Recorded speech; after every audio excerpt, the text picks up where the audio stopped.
Hey, this is Time Bomb, and if it's your first time checking out the channel, hit that subscribe button to catch all the updates. Thanks a lot for joining me here today. I'm gonna do a breakdown in this series.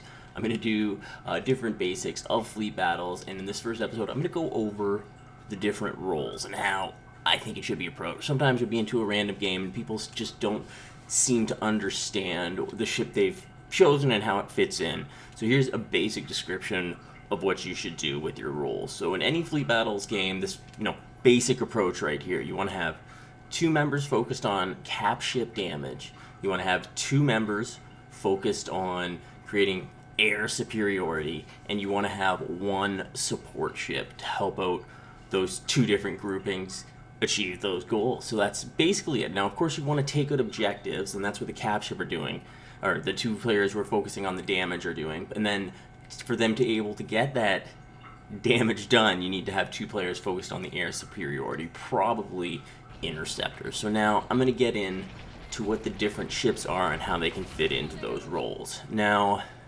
first off, let's take a look at the fighters. The fighter is more versatile than other ships. The fighter can either be doing the cap ship damage or engaging in dogfights. It just depends who you're engaging with. So really who the fighter wants to focus on is the other fighters, bombers, and the support ship. Because going against interceptors, they just don't have the advantage, and it's a tougher win unless you're like one of the most high-level pilots in the game. So I think the basics of it are that you want to attack those 3 types of ships that I described there.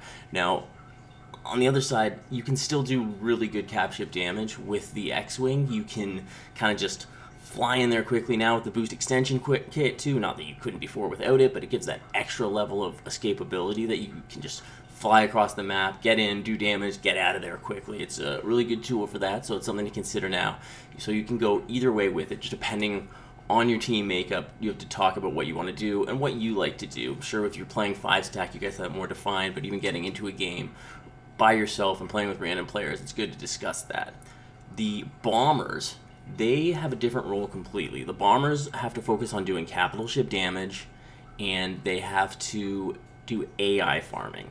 So in the dogfight phase 1, right off the start, the bomber, 1 person needs to be dedicated to farming AI. The other 4 players want to be winning the dogfights, 3 of them probably dogfighting, and 1 support ship to help out the bomber and the 3 dogfighters. So that's the basic approach to it off the start. So the bomber has to focus on that. Now the bomber on offense will do the capital ship damage.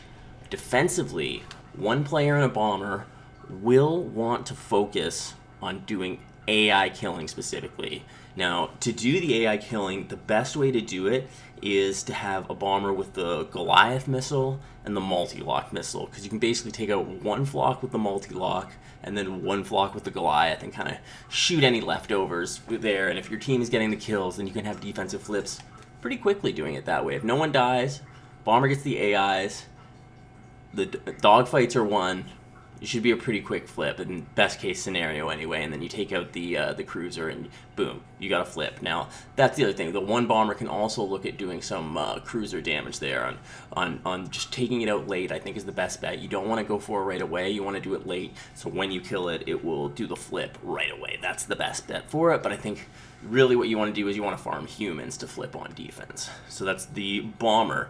Now the interceptor, its goal is to engage with the other interceptors and probably take out the support ship very quickly.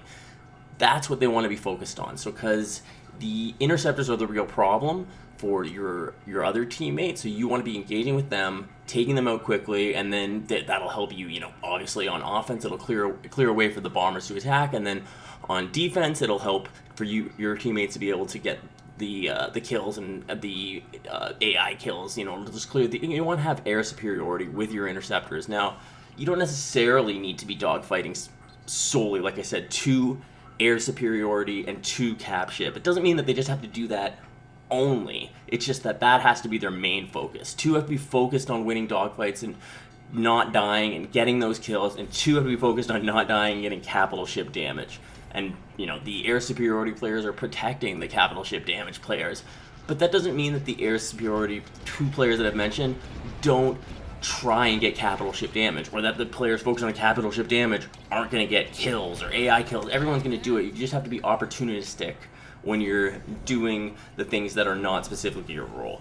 The support player as well, I think the best way to describe the support player is that they need to know where their position is in the game. When the support player, when it starts off, they're going to want to be kind of near the frigates, between the frigates and midfield at most in that phase 1 dogfight.